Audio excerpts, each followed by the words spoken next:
Banks last night after we did Cena and Sabu.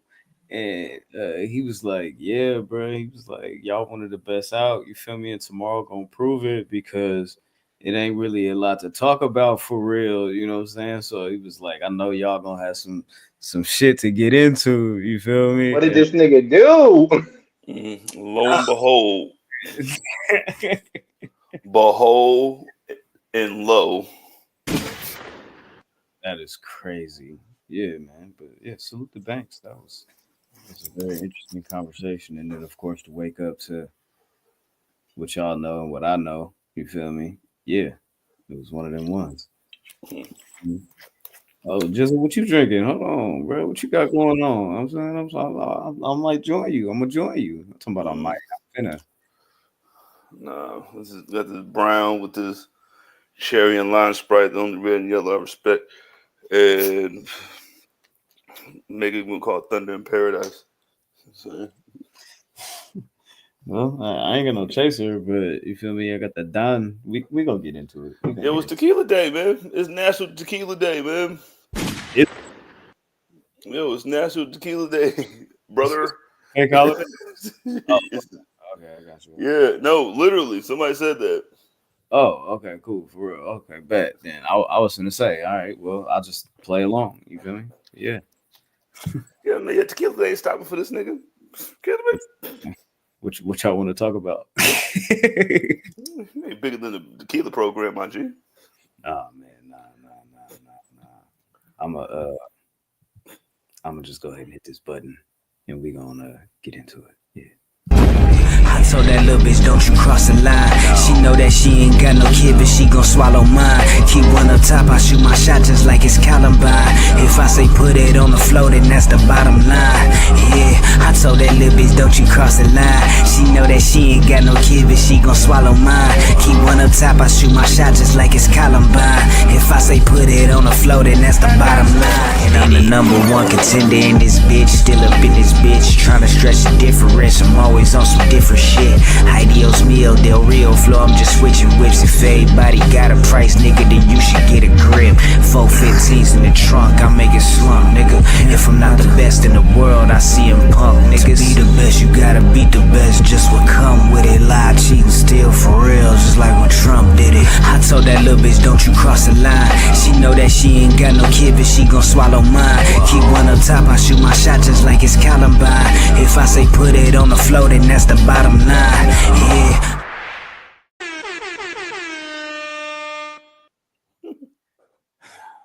Ladies and gentlemen, people with jobs, people without jobs, middle class, upper class, high class, all that. Cats, snakes, chickens, ducks, elderly people, and twerkers. We present to you another episode of the Public Enemies podcast. I go by the name, oh my God, Graham. This is the best thing since wrestling. Ben's here. Jizzle's here. Hope everybody's doing well. I hope your week has been, you feel me, what it is. You know what I'm talking about? I hope y'all got some shit to get into this weekend because we got some shit to get into today. You feel me?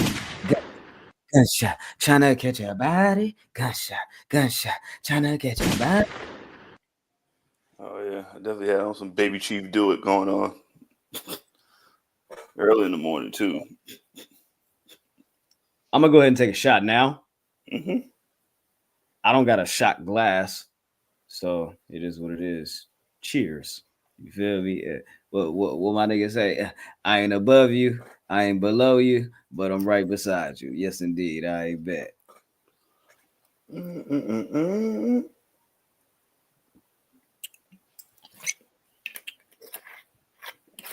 Oh, man, this poison. All right. What's up?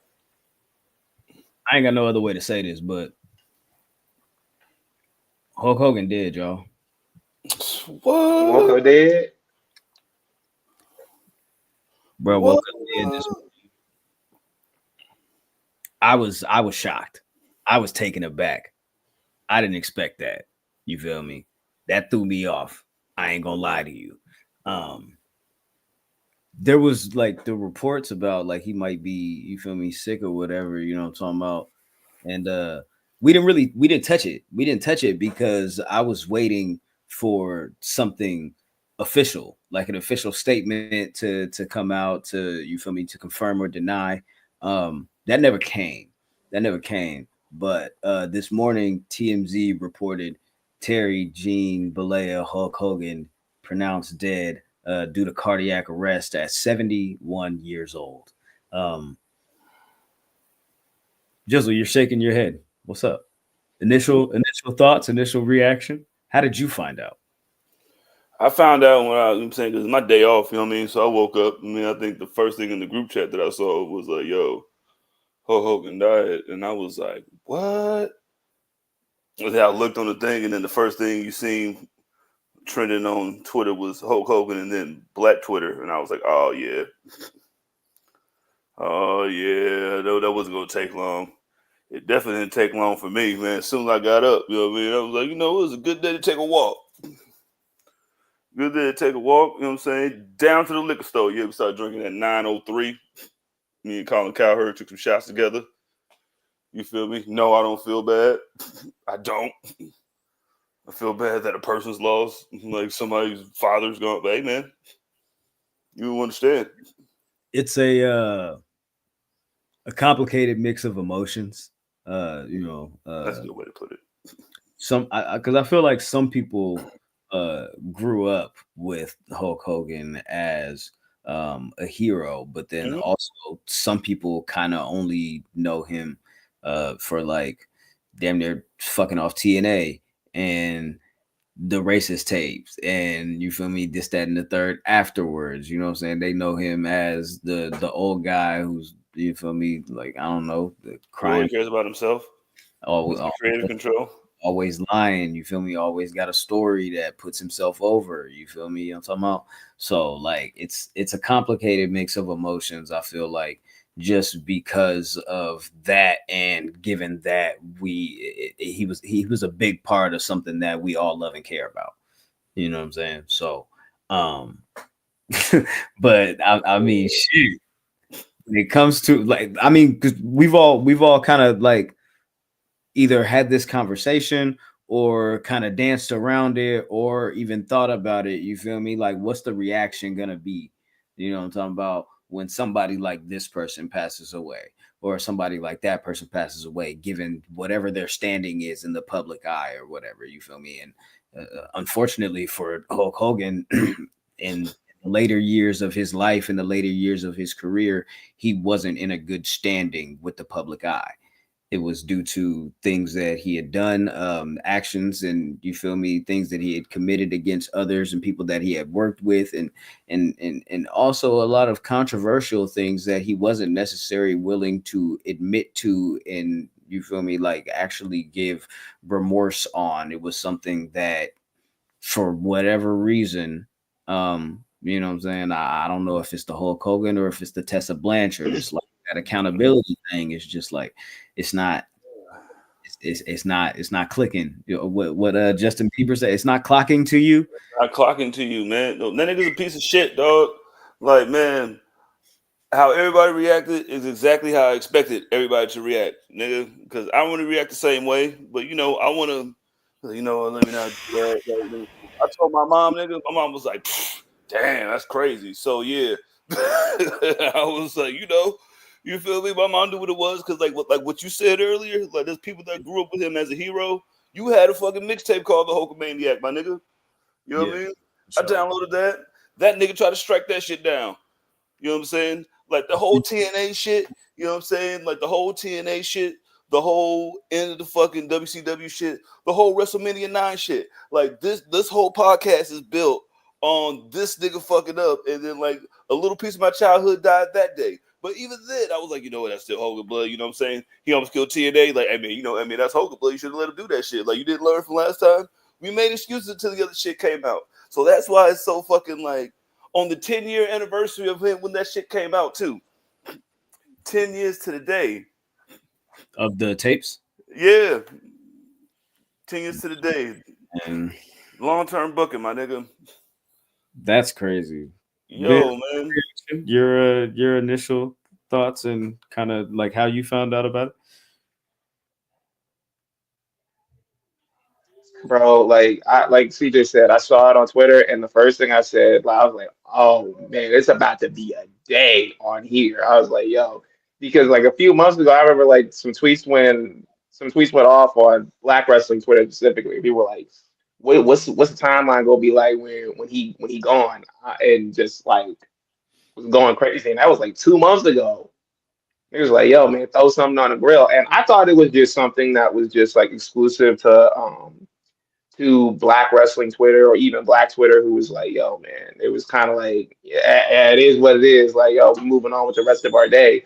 But like, I got on TikTok, it's even worse on there. Like, they making videos, they using sounds, they lighting that man up. Like in my family chat, my sister texted her, she was like, "Yo, Hulk Hogan gone" or whatever. Niggas just sending like laughing emojis. I'm like, all right, bro.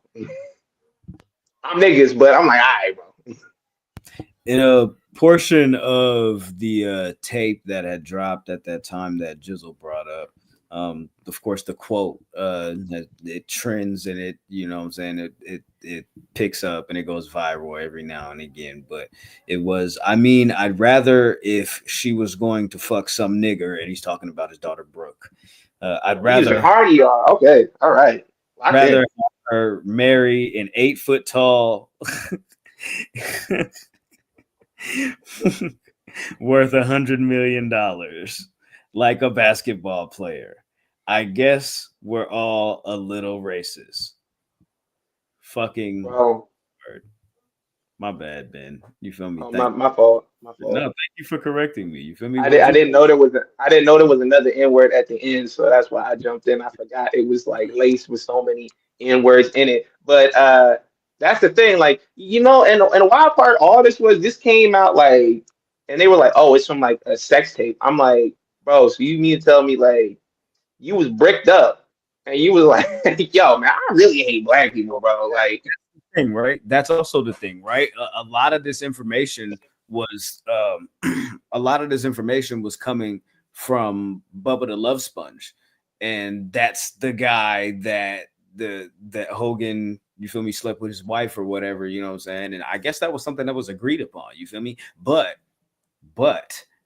a lot of this information a lot of these like rumors and this innuendo that was coming out, it was coming from him, you know what I'm saying? So it was like, it's like on the fence about it. Like, that's why I was like, I don't know if we should even touch it, because this is somebody that I don't really know what his stance is, if he still has a grudge to hold, or if there's something still there as far as why he would want to, you know what I'm saying, bullshit or say something just to, you know what I'm saying, pop off or whatever. Go ahead, man. Oh, man, he set up the connection of him sleeping with his wife.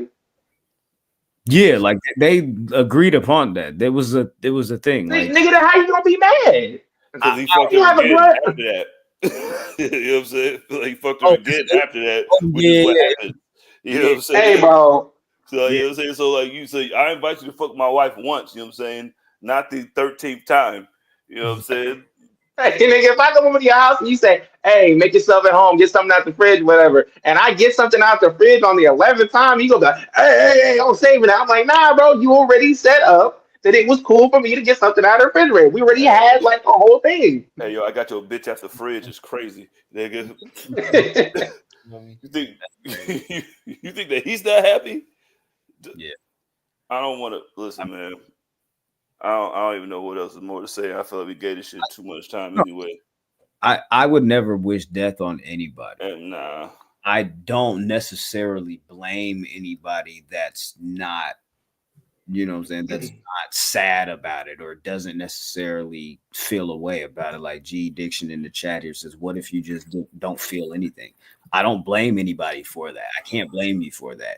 Due to his transgressions and the things that he has done and the actions that he's committed against society and against people like us, people like me, you know what I mean? It's like some things are unforgivable, especially if there's no attempt to backtrack or, you feel me, like correct your mistakes in any way. Big facts. And like on top of that, they said they banned him for a few years. They let him come back. And his like speech to the locker room was like, "Hey, nigga, make sure like when you talking about some like private shit that ain't nobody like recording you, because they might like use it to exploit you. No, like yo, I'm sorry for embarrassing the company. I'm sorry for what I said about black people as a whole. That's not me. I mean, like shit, you could have even used the excuse like, yo, I was going through some shit at the time. Like, even though that's not an excuse, and I've seen people use it all the time, like, you could have at least said something. It was no apology. There was no public apology. It was just, hey, nigga, I got $136 million in this lawsuit from this shit that I definitely said, and that was definitely me, but I'm suing because they ruined my reputation. Like, bro, like, nah, like, there was, yo, facts, like, there was no apology whatsoever. There was no, attempt to do any of that. And then on top of that, you doubling down, like, and then you like showing up to the RNC and doing all that extra shit. Like, yo, you basically just confirmed our, like, it's not even suspicions. You confirmed what we already knew. And like CJ said, and like Graham said, like, yo, I'm sorry for the family that he left behind and his friends and everything like that. And there are certain people who are fans of him, and then probably made them upset. I'm sad for them, but I don't feel anything. I'm sorry. Like, I don't feel sad. I don't feel happy. I'm just like in the middle. Like, you nigga, shit, nigga, like that shit was like I'm a little older than you, Ben. You know what I'm saying? So like, in a lot of black households, you know what I'm saying, the only thing that we got to watch was fucking this big bald nigga. You know what I'm saying? Like my mom, like my father was like, yo, I spent money on this nigga for you just for him to turn. Like the day that it happened, I called my mom. You know what I'm saying? She was like, motherfucker, da-da-da-da. Like, you don't know like how many kids' childhoods died that day. You know what I'm saying? Like that day, 10 years ago, to the day, actually. I mean, even when the whole thing with Nick happened and his friend and his partner, and they got into that car accident, talking to that nigga on the phone. Oh, what he said? Oh man, you know, he was like, "Yo, man, hoping when we die, we don't get reincarnated as, you know, them." Us. They were trying to what is it? They were trying to speak Carney, which is basically like pig Latin in a sense. He was like, "Oh, we don't get reincarnated as some Blizzak giz eyes," and I'm like, you don't think people can understand or that? Like, you're not even trying to hide it, but whatever. Anyway, I read a post that Shane Taylor had put up on Instagram a couple of hours ago, and I think that he put it in a very good light. It was well said. I'm going to read it to you all if you haven't seen it. But he said, this industry is a lot like a first date when you meet people. You're seeing their representative for years, even decades. Days like today, people tend to peel that layer back a bit and you get a glimpse of who they are. While there are a few exceptions, this industry has a way of reminding fans and talent, especially minorities, exactly where they are in that totem pole of importance, and that's usually near the bottom, unless society is leaning in a way that makes it marketable and profitable to highlight Black culture. Compartmentalizing the performer from the person is easy for some and extremely difficult for others because of what he represented and what reality that he reflected. That no matter how much you believe in the American dream and the values that we boast in reality, it means nothing. And the hate of and for you will ultimately define that legacy and relationship. I don't celebrate anybody's death, but I also don't forget who they are in life. They were who they were. They were who they were. Everything gets acknowledged. Asking people to do that or judging how they express their hurt, pain, and disappointment while we see how you respond and post about our stars, culture, athletes, and entertainers is hypocritical at best. You know what I'm saying? That's why I say I can't necessarily blame anybody for their response, their reaction, how they feel in the aftermath of something like this, something that is so striking and something that is, important to a lot of people, and yeah.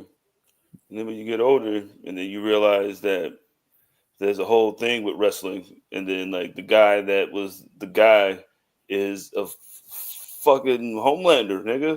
Like he was supposed to be Superman. Yeah, but he was just like, it was a selfish person who will ruin anything just so he can look good. The only thing that looked good at the end of the day was him, even in the wrestling sense. You niggas want to talk about like he brought wrestling to the mainstream. He brought wrestling to the mainstream because he did Rocky 3. You know what I mean? After fucking over another fucking promoter, nigga, to do Rocky 3, when he told him not to do it, Vern Gagne's bitch ass, him saying he ain't shit either. But but you know what I'm saying, fucked him over to go over there, you know what I'm saying, for another fuck nigga to fuck over his dad, just to say, I'm gonna bring you back anyway. That nigga about to die in the first place. Don't even matter. You know what I'm saying? And we're gonna do it like that, nigga. Like, yo, listen, however you feel is how you feel. I understand that shit. Yo, you good. And like, don't judge nobody. And like, and the people that are doing anything, yo, mind your business, dog. Let the people that are doing what's going on, let it happen. You feel me? Because you don't know, like he crushed a whole part of me. You know what I'm saying, when that shit came out. Bro, like, there's nothing, they had just put. Oh, go ahead. Like, it's fucking crazy, dog. And like, I didn't know how to feel when it happened. I was like so fucking just like, whoa. It was literally like a few weeks after they put Hulk Hogan Rock and Wrestling on WWE Network, and they just pulled that shit off immediately. But my last thing that I'm gonna say about it is I'm tired of seeing the posts like if there was no Hulk Hogan, there would be no wrestling, because wrestling obviously predates Hulk Hogan. Because the same thing that people say, if there was no Vince McMahon, there would be no wrestling today. Wrestling predates that nigga. When that nigga was living in a trailer park, professional wrestling was going on. Let's chill on that. Same thing with like, oh, Hulk Hogan. If Hulk Hogan wasn't the breakout star in the '80s, guess what they would have put? Guess who they would have put in his place? Macho Man Randy Savage. Anybody else? Everything that was Hulk Hogan was taken from superstar Billy Graham. They would have pasted that on another person and then off to the races. Like, let's be honest about it. But Man MTA was right there. You know what I'm saying? Like, they had 4 horsemen that they could break away and do all the shit that you see right now. Like, man, listen, Hulk Hogan is a nigga that failed up, nigga. You a nigga that failed up, nigga. You having to fail up, nigga, and learn how to do shit.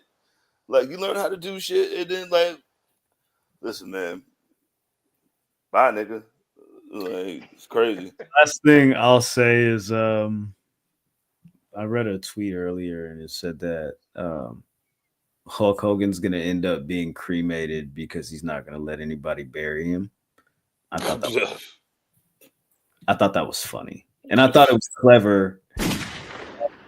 Didn't think it was like too distasteful. But no, man. It was like, couldn't let Ozzy Osbourne have 48 hours. He's gone.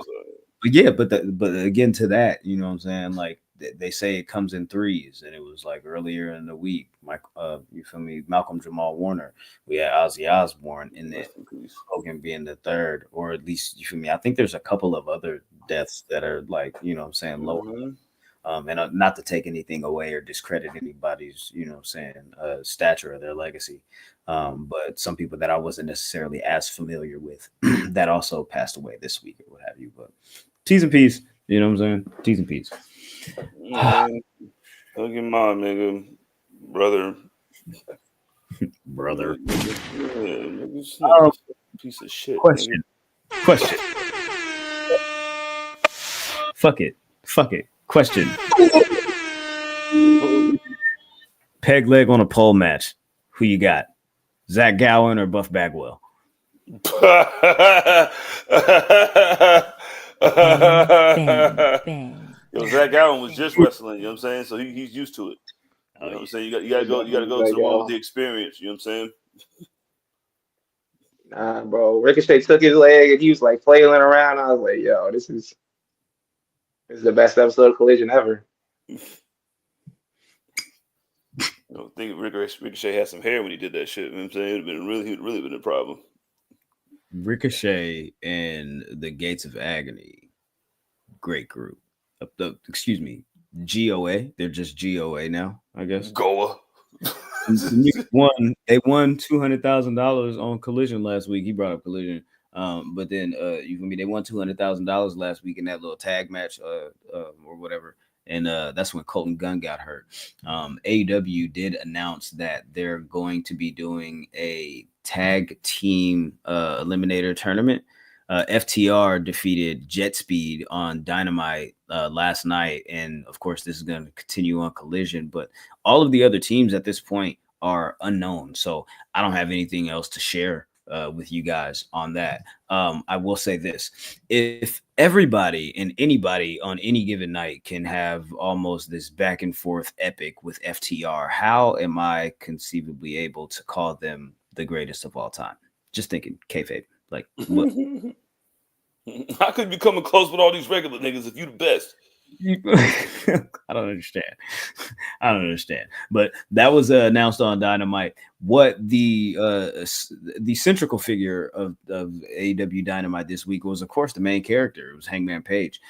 Basically, he's like caught in between this whole thing with Mox and MJF, where like both of them want title shots or whatever. And it was interesting to me that at the beginning of the episode, when Hangman ran into MJF, and MJF was doing that whole shit, trying to get on his nerves and get under his skin. And he was like, I'm going to beat you and I don't need this contract to do it. And he was like, yeah, bro, I ain't really tripping off of none of that. If you want a title shot, you're going to have to earn it or you're going to have to use that contract. You're not going to goad me into offering you a title match. That's ridiculous. But by the end of the episode, he allowed Moxley to goad him into giving him a rematch. Oh, that's different though. Wait a second. That's different though.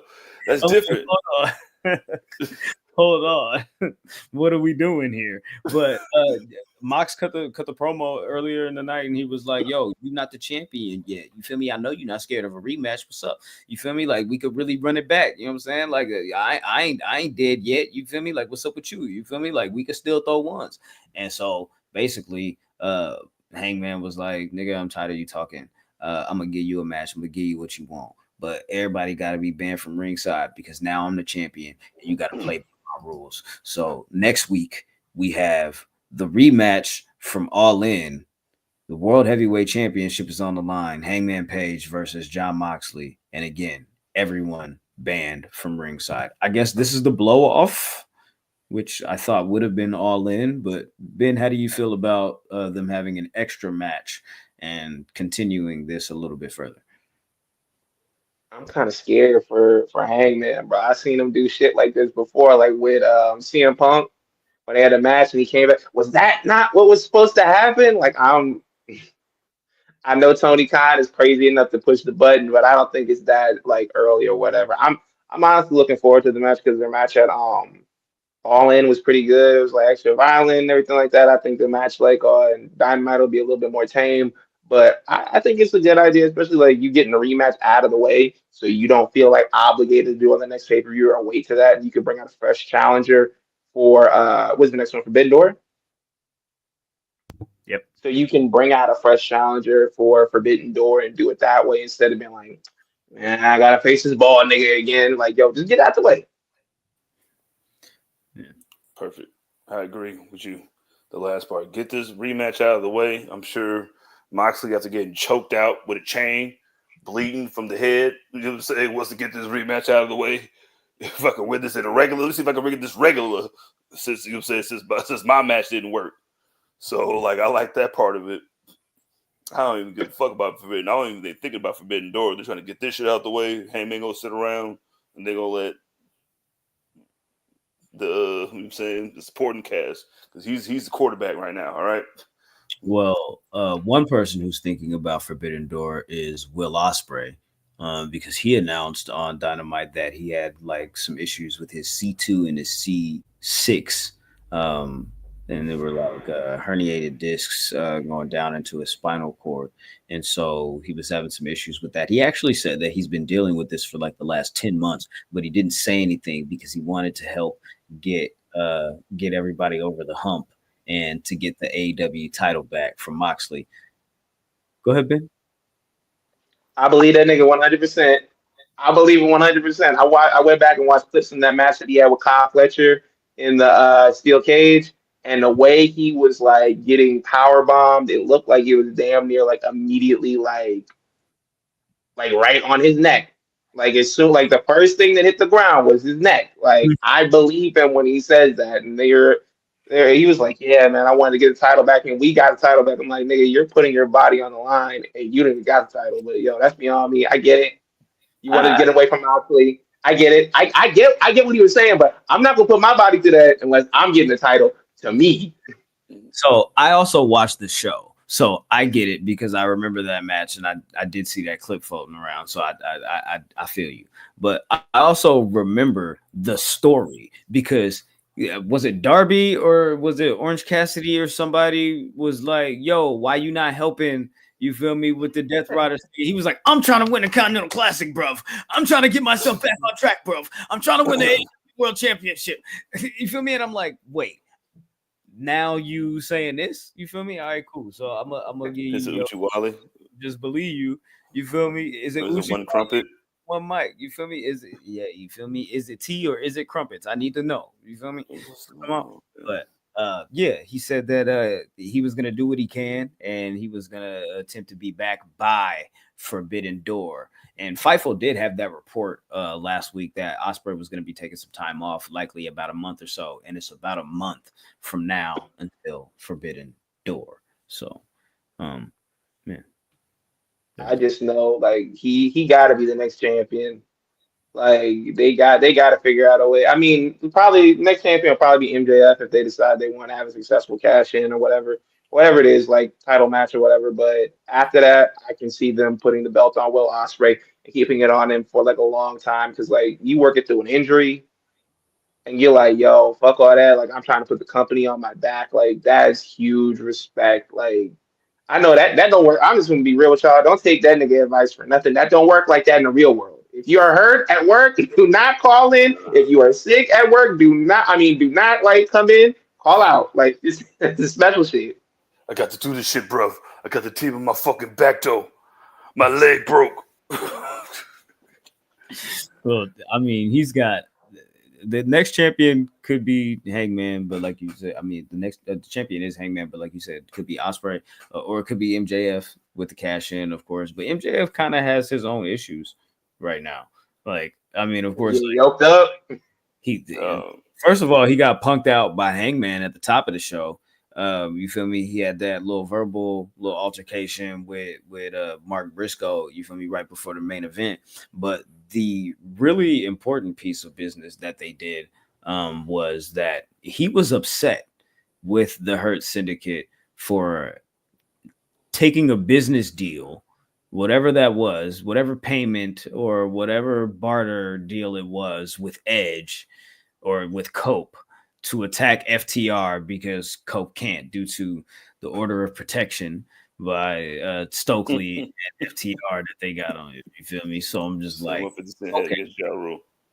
Exactly. So MJF pulled up on a Hurt Syndicate and was like, yo, guys, what the hell was that? Like, you helping out Cope? Like, we cool with him now? Like, what's going on? Like, y'all can't help me get my Triple B back? Like, what's the deal? And like Ben said, he got yoked up. You feel me? Bobby Lashley came and put that in a chokehold. You feel me? And pushed him up against against the lockers and was like, I'm sick of you. I'm tired of you. You always talking about I, me. It ain't never we. You trying to do your motherfucking thing, but you ain't down with the Hurt Syndicate. So I'm gonna give you a thumbs down. You feel me? Because I want you out the group. The only person that should be doing I, me is me, nigga. Like, I'm the motherfucking star of this fucking shit, nigga. I even want you in this group, nigga. He should just take that nigga's contract. Yo, give me that shit, nigga. Dead homies, nigga. Give me that shit. Are you buying it? And right after that, like MVP, he's like, yo, he looking at MVP like, yo, man, like, what's up? He like, I'm gonna talk to little cuz. I don't know. I'm gonna talk to little cuz. The MVP took Lashley's belt off of his shoulders so he could choke that nigga up. You feel me? So it was like I already know what's finna happen right here. You feel me? I already know. Do you guys buy it? Is this a chance for MJF to try to sneak in with the help of the Hurt Syndicate, or you think they really just moving on from this MJF Hurt Syndicate thing already? No, I don't think they're going anywhere with that shit. You know what I mean? There's always fucking turmoil with new people in established groups. You know what I'm saying? You know what I mean? Like sometimes you gotta. I think he just had to be like they've been. Shelton Benjamin, he been nice to him, like, yo, man, he cool. You know what I'm saying? Like he cool. Yo, MVP is like, listen, man. He said we gotta have a white person on there, dog. You know what I'm saying? We got a white person. You know what I'm saying? Boom, right to you know what I'm saying. Let's do it. Look, we keep him around. He be chilling. Yeah, bro. He just want to be loved. You know what I'm saying? He just want to be loved. Like, that's all he want to be loved. But then Bobby's like, all right, cool, I'm doing this for y'all. But if you piss me off, this is what I'm doing. And then sometimes you gotta check a nigga blood, like you gotta check the new nigga in the group. Hey nigga, you the nigga that go to the store anyway. You wouldn't even have this shit if it wasn't for us. If we didn't came out there, you'd have won that shit in 2 moves. I think that they're gonna use. I don't think the group like is kicking him out now. I think this is something that is like gonna be shelved for now. And when he does reach whatever goal he's reached, and he's gonna end up replacing them, and he's going to bring this back up and like, yo, you tried to bitch me out on live TV. You try like you gotta like have my whole face in the palm of your hand on TV. You thought I was gonna let that go. I think that's just the moment like we bring back up later. I don't think it's anything immediate. I think they do help him achieve his ultimate goal of becoming AEW champion. And after that, he's like, man, I really don't need y'all no more. But if he doesn't, he gotta replace him with some niggas again, because like you replace him with white people, like it's gonna look bad. When you say he's gonna do what he always does, he always does this. I think they're just prepared for that shit. We said that hella long ago. The Hurt Business on the act like, yeah, man, pay us, nigga. You said at least we ain't gonna make you knock on the door. Hired hitman, you feel me? Like it is what it is. You know what I'm saying? Like I did like that aspect of it. That it was just like, yo, like we hurt people. Like you don't know that by now. Like you feel me? Like it's nigga, not the check cleared. exactly. You know what I'm saying? I like the aspect of nigga. Don't worry about what the fuck we got going on over here, nigga. You wasn't out there, nigga. Right. Shut your mouth, nigga, and watch what we do it, nigga. If you don't want to come out, don't. So I don't know if MJF is gonna try to cash in. I think he's one of those people that really try to like plot it out and plan it out and you know what I'm saying, wait till the right moment, the ultimate opportunist type thing, you know what I'm saying, that Edge built up back in the day. But Athena did attempt to cash in, but it got thwarted by Alex Windsor. You feel me? So she's gonna fight Athena for the ROH title and lose in like a day. Violently now. Yeah, right. Because now you done got in my way, and I feel a way about that. So calm your little ass down. You feel me? I know you just got here, but understand these are the rules around here. I win. And like that whole shit, like with like jumping in, so you can't win like the other title or whatever. I'm like, what that got to do with the title that you was challenging for, bro? Yeah. It's definitely like it gets to a point. It's like nigga, like yo, it's some hater shit. I'm like, bro, we're competing, bro. Like, what is this about? Don't you want to get massacred by me when I have 2 titles? She said, "Look, I'm trying to form the Justice Gang with me and Tony. So just like calm it down. I'm just trying to help out. They're trying to do the thing." Who's Guy Gardner? This is what I have to do within your window to get you guys out here.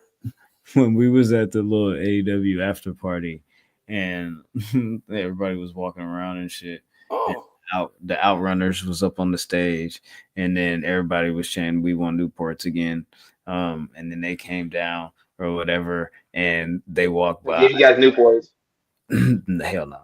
They walked by Banks, and Banks was like, "Wait, hold on. Is that the Outrunners? These little short ass niggas? I thought they was taller on TV." Chill. And I was like, I bet you didn't notice the guy that just walked past us right before that. And he was like, who? And I said, Griff Garrison. And he looked at me like, who the fuck is Griff Garrison? And that was really funny because who the fuck is Griff Garrison? It brought me back to throwing papers, you feel me, and all types of shit, you feel me. Rest in peace to Brody. But yeah, you know, I'm talking about it is what it is. Tony might need an order of protection because the way Billy Starks came, or what Billy Starks call her, a dusty ass, musty ass hoe. Was she? Hey, I said, "Whoa, I bet I like that. I like that." Damn, man. Maybe you can tell Athena how to say stuff like that. That's crazy, right? Because Athena don't talk like that. She don't talk like that at all. Yo, musty asshole. Like, yo, let me talk to you for a second. Like, that was good. You feel me? Like, that was good. Like, yo, girl, you speak from the heart. You know what I'm Like, saying? bro, who is mentoring you in this type of like this type of promo work? Keep it up. Make sure you're talking to a white woman when you say that shit. So that's good. Exactly. All right. But that's good job. Yo, give me some. You know what I'm saying? Go, yeah, do your thing. See you at GCW that time. Oh gosh, GCW. I'm cool. It's cool. Nah, no, thank you. You don't want to go to GCW Mania next year? No. Midnight with death, dog. Yeah, that was a bad idea last year, Mania, doing that at midnight.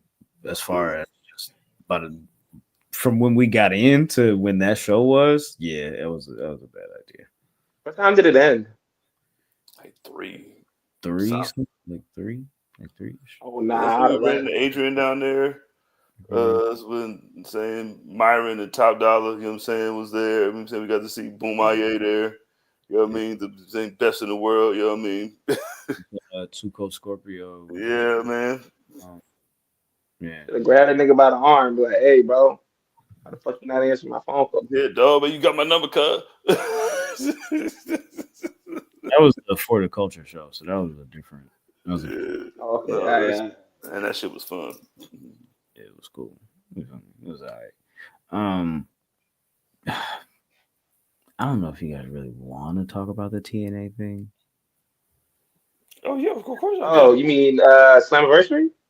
How do you feel about like them getting like doing this whole thing where it's like the NXT performers are holding their titles?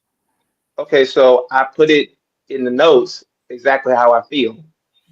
NXT is like TNA is getting holed out. Like I put it in the pre-show notes, like exactly the way that it is. Like I watched the show. The way that Trick Williams retained the title, it left everybody in the match looking like they were strong. Looked like he was robbed. I mean, look at the president of TNA. He got his head held down.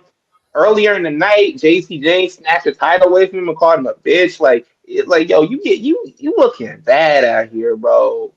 And I get the mindset of TNA. It's like, oh, they'll be twice the visibility. They'll be on our show and they'll be on their show and it'll look cool and everything like that. Like, no, bro. Like there has to have been a way where you could have maintained some of your company's dignity while doing a interpromotional deal. Like I would have. I know JC Jane, like people were like, oh, like even on commentary during the match, they're like, man, she wasn't supposed to have the title this long anyway, bro. That's crazy. Isn't it crazy she had the title this long? Like they just disrespecting her constantly on commentary, like on every show. Like the last time she defended the title, they did it at Evolution, they did it at TNA. They're like, yo, man, she wasn't supposed to have the title this long. It's crazy, isn't it? So I knew like I didn't know. I'm not gonna lie to you. I thought it was gonna be Masha Slamovich, but it does make sense for them to go that other way. But I think they could have done it in a different way where it made them look strong. I mean, because at this point, you damn near got to do a full on invasion. You damn near got to have them like pull up and jump everybody in the sea, even Shawn Michaels. Everybody got to get jumped. Like having Undertaker chokeslam Trick Williams, that ain't enough, bro. He's a WWE contracted talent or legend or whatever you want to call him right now. Like, bro, it's not looking good. I don't know, but I guess he's not even doing that on behalf of TNA. He's doing that on behalf of Taker on LFG or whatever the fuck. Bro, yeah, that's it. That's the thing. Like people are like, oh, well, he's bearing TNA talent. I'm like, Trick Williams is not a TNA talent, but he's bearing the champion. I'm like, bro, I promise you, they don't give a fuck. Aren't you happy that your title is in the vicinity of the Undertaker? Like that's not good. That's not good. Yeah, no. But you're talking about a fucking company, nigga, that was bending over for fucking Destination America and Access TV.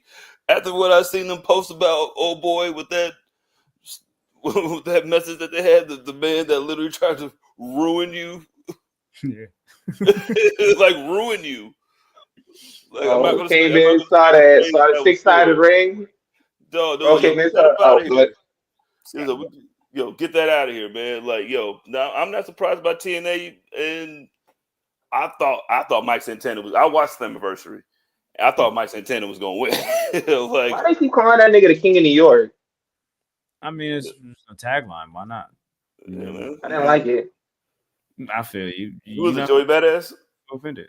You feel me? But a lot of people are assuming, you feel me, that this is like building to Bound for Glory. Like, you know what I'm saying? Like, there's a couple of people in the chat also mentioning that as well. You feel me? Like, what about Like Bound? 2 months away. It's also their biggest show. You feel me? Like Slammiversary, Yeah. their anniversary show, but they consider It's like WrestleMania. the biggest event of the year. So Andre asked in the chat, do you think a TNA invasion saves it? I assume JC and Trick both lose at Bound for Glory.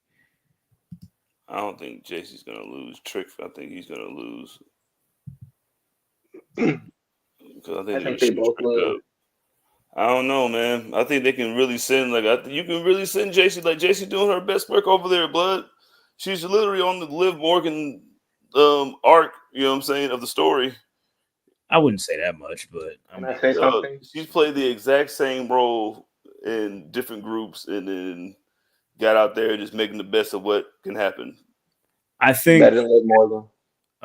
I think that they can do something to whereas, you know, like, okay, Mike Santana finally gets, you feel me, a fair one-on-one shot, you feel me, against Trick at Bound for Glory for the title. And that's where he wins it. And then somebody takes the title off of JC at that event. I can see that happening, but I also feel like because we can see that happening right now from the moment that they ended that show, that they got to have something bigger. And I don't know if WWE is going to lend them AJ Styles for anything else other than a Hall of Fame induction, which is something they would likely do. Every day of my life. After The other side. after him pulling up, shaking hands with Leon Slater and everything like that, I'd love to see that match. But like you said, I think it was just like, hey, like it's either we put him in the Hall of Fame, or it's either we have him come back and just like do something similar, or like do like the intro or something like that. I don't think they send him back to have like a full on match because like nigga, you were here, bro. Because like the next night on Monday Night Raw, this nigga was doing all the funny shit, and like the night before, you was like looked at as like, oh, you're this legend, like. Hey, nigga, I need you to be a doctor. I need you to be a valet driver. I need you to be a bathroom attendant. I need you to be a janitor. I need you to do all this shit. So It was a good moment for AJ to go back over there, and hopefully TNA will start getting their just due, but probably not. So yeah, I mean, this nigga is like I don't know what it is with TNA. Like bro, I don't. Do you guys want to see the Dudleys versus the Hardy Boys like I don't one more time? No.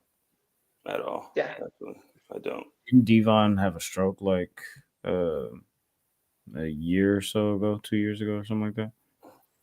I believe so, but they're saying like, oh, he lost weight too, and like they're preparing for the match. I'm like, I don't know anybody who is like in the year of our Lord 2025 is like, you know, who I really want to see wrestle one more time. There's probably somebody out there, some sick individual out there that just want to see it's like 4 old niggas fighting.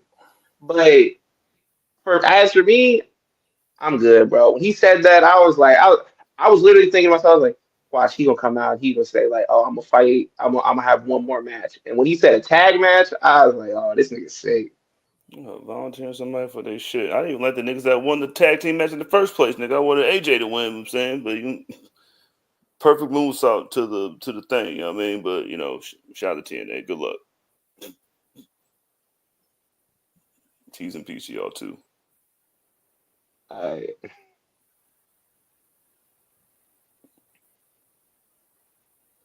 Yeah. you on mute. Are you mute? Oh, my bad. My blunder. My fault. You feel me? It was an accident. You know what I'm talking about? Yeah, that shit sucks. I ain't gonna lie. Like, yeah. They gotta shit out, bro, because it's just like you niggas just gonna continue to be the butt of the joke. You feel me? And like be comfortable and cool with that. Like, I ain't that. You got it. Say less. You know what I'm saying? I don't know. Me personally, I wouldn't take that type of disrespect. You feel me? No, That's brother. That's what Naomi do. Stephanie McCurr on Raw. She was like, I wouldn't take that type of disrespect. Whatever you got going on with the you feel me, the Secret Harvest and Chelsea Green, you feel me? Like you gotta go handle that. You feel me? You gotta go ahead and handle that. Come on. That's like Stephanie McCurr. How the hell you say it? You feel me? Like, whatever. Real bro, talk. she made sure to say it. Like she made sure not to be like, "Yo, say no shit." So niggas be like, "Yo, man, so you doing it again this week?"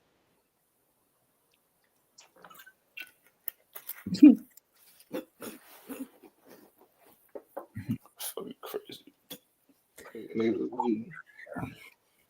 I don't really care because I just like I don't know. I'm still scared. Like Ben got me spooked last week when he brought up the whole little Naomi thing, and I wasn't really feeling that way until he said that. So I blame him. Come on, man. No, she's gonna be fine, man. No, the triple threat match is the perfect way for to let them other two fight each other, and then you get a pin. Easy. Triple H said Bayley was gonna be fine too. Remember that? She can have a match at SummerSlam. I don't know. Don't look like it. She tried to hop in the whole little thing with Cardi B when she was shooting off on bitches. She was like, "Hey, I can fuck with it. You feel me?" Da, da, da, da, da. And Cardi like Triple H, leave her at home. And I'm like, damn, what the fuck, Bayley? Yeah, man, for real, Cardi, you need to be talking to her. Yeah, man. I don't know. Yeah, you guys are gonna have to take it from here. I gotta go. I'll be right back. Yo, man. Dang, what was next one? What happened on SmackDown, bro? Hey. Yo, was that one? Cody Rhodes getting a little rough with John Cena. You see that? Listen, bitch. You made that nigga John Cena eat the cake. Yo, man, you're fighting me at you're fighting me at bro, because the whole thing, like the contract signing, I felt like the contract signing like came a little too fast, and I remember they only have a couple of weeks to literally promote SummerSlam because they've been doing so many like PLEs and special shows lately that they've had limited time just to focus on SummerSlam. So when it popped up, like, oh, they're doing like a contract signing, that kind of like threw me off a little bit. I was like, why not do it in a few weeks? And I remember, oh, these things don't have a few weeks. But it's next week. John, yeah, exactly. Like John Cena came out and he was saying, he's like, yeah, man, I'm not gonna be able to make it to SummerSlam. Netflix got me filming a movie, and they don't want me to get hurt or anything like that. But I'll do it on this date, this date, this date, and this date. And Cody Rhodes just blew a fuse. He was like, nah, nigga, we are having this match at SummerSlam. And John Cena turns to go out of the ring. Cody Rhodes jumps out, throws him back in the ring or whatever, and they have like a little fight. What do you think of the rematch so far? Like, how would you rate the build like thus far? Like with that, I'm sorry I'm not giving you much to go off of, but like just like the contract signing. What was your thoughts on that? Between them two, Yeah. I mean, at this point, it's kind of the only way that you can go right now, right? Like this. I mean, he's doing I'm counting down the days anyway. Like this, I mean, SummerSlam ain't in this ain't in my schedule, my nigga. You know what I'm saying? Like this ain't in my schedule. You know what I mean? I gotta save the other ones just in case we gotta do Great Balls of Fire in October. You feel me? Like we gotta go over there. I gotta do that, so I can't do SummerSlam this year. Even though there's 2 nights, I can't do either night, big dog. And that's just hella funny. It's just another little layer of this little shit, dog. It's hilarious. I thought it was funny. Yeah, I thought it was funny too. But the thing is, like, they're gonna have a street fight. Like that's the stipulation of the match. It's gonna be a street fight. But the thing that I kept seeing on Twitter is like, oh, there's gonna be a double turn at SummerSlam. There's gonna be a double turn. Do you see the way that Cody reacted to John Cena and the way that he flipped the switch and all that, and like you could see the moment that they switched roles, and I'm looking at it. Did you see anything like that? Because me personally, I didn't see any like switch of dynamics. No, nigga, it's just like the same shit that Cody just went through is the same shit that John would have to go through after he got an unnecessary title shot that you didn't deserve. You know, he'd be like, yo, we could do it like this. I'm gonna make you sign the contract. You know what I'm saying? Like, so Cena is just like, I think he's trying to get in this evil genius bag. It's like, I'm gonna make people go through the exact same thing that I had to go through. No one can't really do it. You know, like that shit is just like, I don't think it's just all that. Like, oh my God, Cody turned evil. Like, I think John is making Cody realize like this is what it takes to be where you want to be at. And on top of that, he has like 14 more appearances like over the next 5 months. I don't think it would make sense for them to turn him heel right now. I mean, they might do it. They might pull the trigger on it, but as far from what I saw on that episode of SmackDown last week about people were like, oh, you can see the dynamic. All I saw was like Cody is fed up with John Cena trying to duck him and not trying to give him his rematch or whatever. And he literally tried to walk out of the ring, tried to hit him with the title belt. They're like, Cody hit him with the title belt. That's not something a babyface would do. Bro, I saw John Cena murder niggas after the match was over for a solid decade. This nigga was doing all of the heel shit. Batista, like after the I Quit match, put that nigga through the stage after he had won. After he had beaten Wade Barrett, beat his ass and like had him on like at the top of the ring, put all the chairs down, had them all fall on him, bro. Like what are we doing? Like this is not a heel turn. I don't think at this moment, like Cody has always had that extra switch in him where it looks like okay, like he might like go a little off the rails, but he always comes back. Like when he had that match against AJ Styles last year, was the match at Clash where it was like a last man standing match. Mm-hmm. And after the match, like he hits him with the chair. I'm not the chair. He hits him with the steel steps, and people are like, "Oh, this is like he could be turning heel any week now." I'm like, he's not turning heel right now, and I think he did like an interview a while ago where he was like, "Yeah, like it's not gonna be long now." But I don't think now is the. I don't think right now they're turning him heel. I think it's just he's just reacting to what John Cena is putting him through. No, oh man, I want to get into it. Like but just the whole making that nigga making him sign the contract is just hilarious to me. Like, nah, enough of Gwennon. You're about to you're signing this and we're fighting. Like, well, I don't know why you do it 2 hours. 2 days before. 2 weeks before, but. I mean, when you really like look at it, it's like, okay, I don't think Cody Rhodes is winning at SummerSlam. Like, I'm gonna be honest with you. I know we got predictions next week. I don't think he's taking the title off of him, and I don't think Cody Rhodes is turning heel. I think they might spin the block in some type of way where Cody gets his hands back on the title near the end of the John Cena run, because SummerSlam is you don't get like the super duper definitive like solid storyline enders that you get at WrestleMania.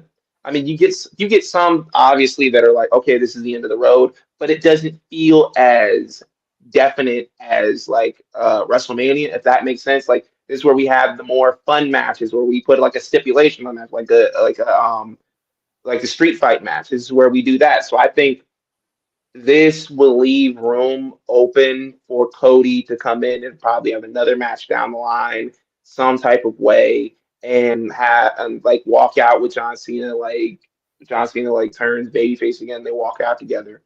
Yeah, like you brought up SummerSlam. I don't even want to talk about John Cena right now. I want to talk about that nigga later. You want to talk about Solo? I want to talk about this nigga. Yo, this nigga got arrested.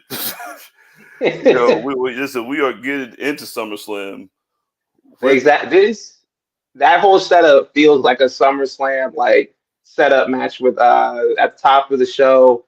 Solo had complained that there was a hit and run. They said it was Jacob Fatu. it was later proven that it was Solo Sikoa, and that he was lying and he got arrested. And they're going to have the match at SummerSlam in a cage. in a steel cage. We're in the cage, and this is shout out to Solo, man. Like a lot of y'all niggas has been banging on Solo, and everybody's just starting to come around to Solo. And it's fucking like he's so fucking hilarious that even we talk about making the most out of your shit. Like he's making the most out of what he's got going on right now. Solo is must see TV to me now. Like when he was getting arrested, nigga, and he was like, Cody, help me out. I'm sorry, Cody. Like that. Like him apologizing. I was like, hey, but I'm sorry. Like that's gonna make them let him go. The little I'm sorry is just like Solo. He was like, Cody, I'm sorry, Cody. I'm sorry. You gotta slip in there. I'm sorry, so he can hear it. Like that's just like as the youngest cousin of the cousins, like I've done that before to not get a whooping and still got a whooping. They just let me happen. So, like to piggyback on what you said about Solo, it's just like with the whole run as him as like the tribal chief, they had him like be very stoic. He tried to mimic Roman Reigns, and towards the end of it, he started doing some of the funnier things and kind of like breaking out. So like I am loving this version of Solo Sikoa coming out of his shell, like being like maintaining like his heel like nature and everything like that, but also like slipping in some like jokes where he can look like an asshole. I mean, look, I still got the younger brother syndrome. Just like, he was like, you couldn't allow me this time. And yeah, Jacob got out of that. So, you know what? This nigga Roman Reigns, man. He get on my nerves. What about him gets on your nerves, man? Talk to me. Hey, blood. I don't know why he just keep coming back. Is that bad to So say? him clocking in. So when he's not there, you're like, so when he's not, let me get this straight. So when he's not there, you like, hey, bro, where the nigga at? Like he never show up for work. He's never there. And so when he does show up, you're like, hey man, I really can't stand this dude. Like, oh, why he keeps showing up? Bro, I mean, I don't even like. I love a good comeback. You know what I'm saying? Like that shit was like, oh shit, what's up? Like that one cousin that you never see that just pop up at like every other picnic. You be like, what up, blood? Like, what are you doing here? And like, I don't even know how to feel about his little interaction with the non-cephalous septations. yeah. So Monday Night Raw, I think it was like the last segment of the night, closed out the show. Roman Reigns had his segment with Paul Heyman, Bron Breakker, and Bronson Reed, where he was talking his shit and he was like calling Paul Heyman a dumbass, and Bron Breakker had a very like interesting promo. It sounded like something that was written for him, but he was like, you could tell his heart wasn't in it. But Roman Reigns coming back and setting up the whole tag team match at SummerSlam with Jey Uso and Roman Reigns versus Bron Breakker and Bronson Reed in a tag team match. I think we had talked about it last week that was like the most possible like outcome with the match. I think the match is going to be fun. But honestly, I'm looking forward to what is possibly after that. I hope Roman Reigns I hope he sticks around and does something for a clash in Paris with Bron Breakker. Like I gotta do that's what I Raging want. Demon, my nigga. Like I have to learn how to do the Raging Demon for Street Fighter, my nigga. So I know it. I'm gonna take these 3 tsunamis and I'm going to the crib. Good luck, Jay. Do like this. Hold the family down. Here, put the necklace on. Yeah, put the Umafala on that nigga. That's all we getting, He was doing though. it in the crowd too. He was doing the yeets in the crowd after after Raw went off, and he was like, "Yo, man, that wasn't real. That was AI." I mean, because what else? What else is gonna transpire from this tag team match? Nothing. Right? We're gonna see more further push of this Bron Breakker gonna break away from the team shit. I have Paul like Heyman's been conflicted. Is that gonna happen? Like, what do we get from this after this? I was thinking about it the other night and kind of like a fantasy booking thing. I know like I don't usually do that, but like the whole thing like with Seth Rollins being out injured because Seth Rollins was like literally like walking around on the streets like in crutches. Like I'm like, bro, I believe him. Because if you're not clocked in at work, you're out there with your daughter and like you're on crutches and shit like that. I think he's really injured. But if he really is injured and he can't come back to like to cash in or whatever, I wouldn't be opposed to them like, okay, well, give Bron Breakker the briefcase. Seth Rollins pops back up like a few months after he's cashed in and successfully won the world title. It's like, all right, bro, give me the belt, and we sort of have like a situation where they jump him. It's like, Yo, didn't Christian do that to fucking Luchasaurus? Nigga? It was like, yo, give me that shit. Let me get that. I know you want that shit, but yo, let me get that. But get that off. Let me get off. Bron Breakker. That's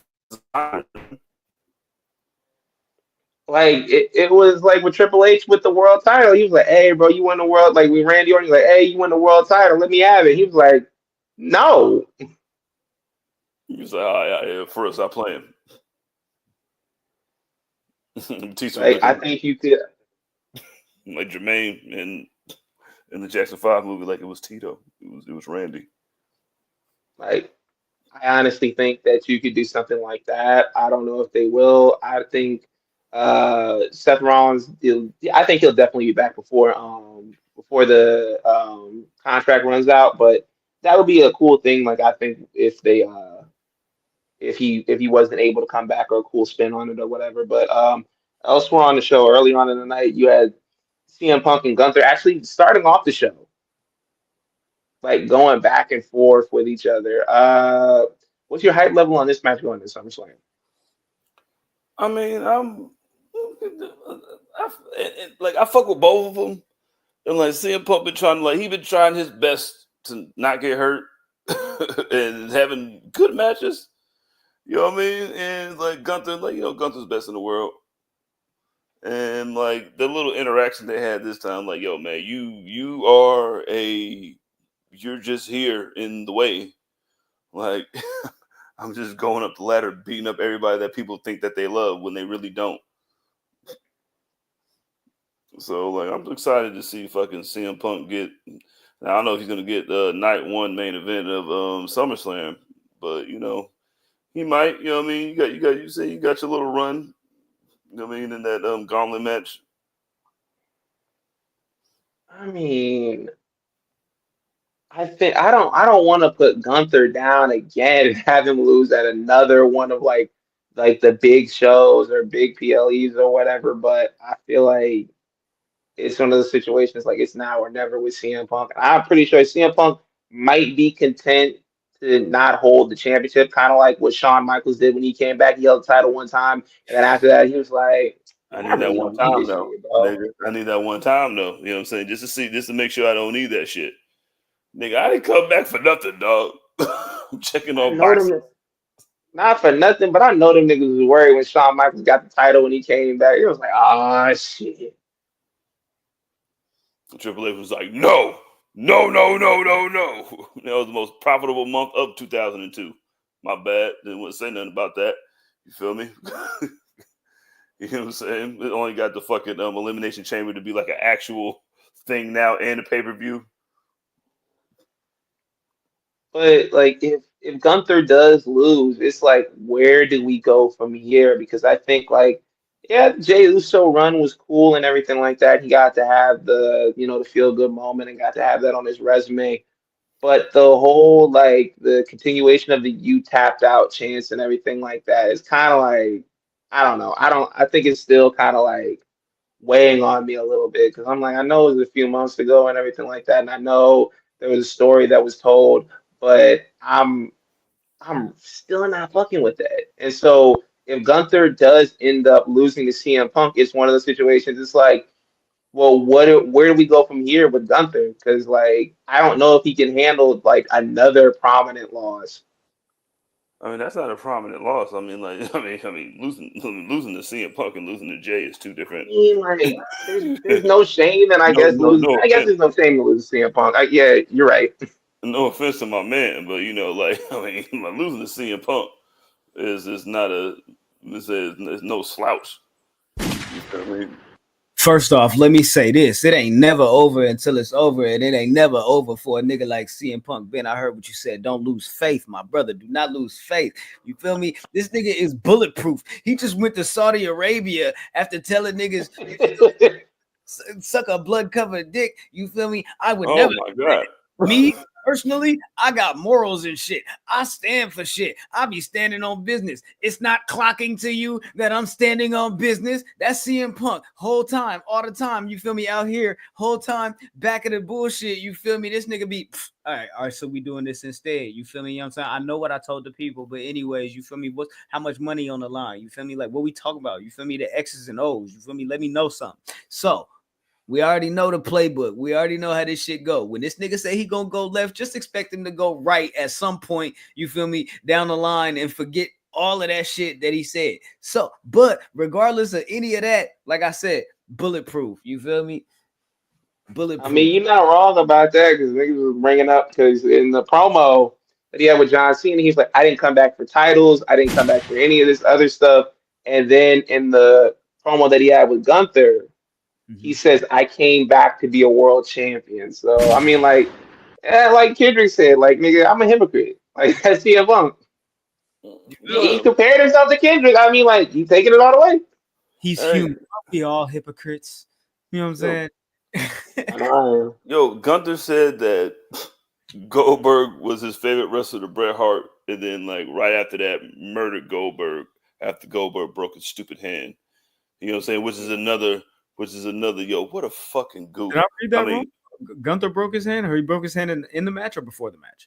I think he Goldberg. was. Goldberg said he was already suffering from a broken hand during the match. Like, so he went into that match with a broken hand. He said it on his podcast. It was, I think it's called Car Spot or something like that. You know, like all these like phantom injuries that LeBron be getting. You feel me? Like when niggas get or like when they like I pull my epidermis. When they start striking down like HGH and shit like that, and Jeff T. No, don't even say. Don't do my man like that, man. I was just joking. I bet you was, nigga. Right. TRT tour Bron, nigga. Yo, TRT tour Bron, nigga. Yeah, that's crazy.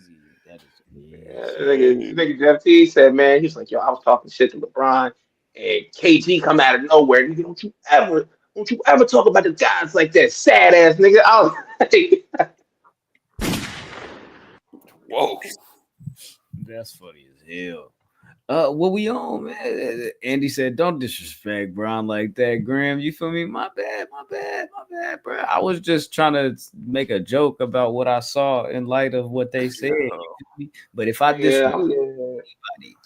disrespected anybody, you feel me, through the course of this shit in the last hour and 13 minutes, I apologize. But if you rocking with it and if you fucking with it and you're not offended, you feel me, and you don't necessarily feel away, you feel me, and you enjoying the conversation, tap the like button. You feel me? If you didn't do that already, you feel me? If you're not watching on YouTube, you feel me? Make sure you subscribed. If you're not subscribed, go ahead and ante up. You feel me? I'm talking about run it up.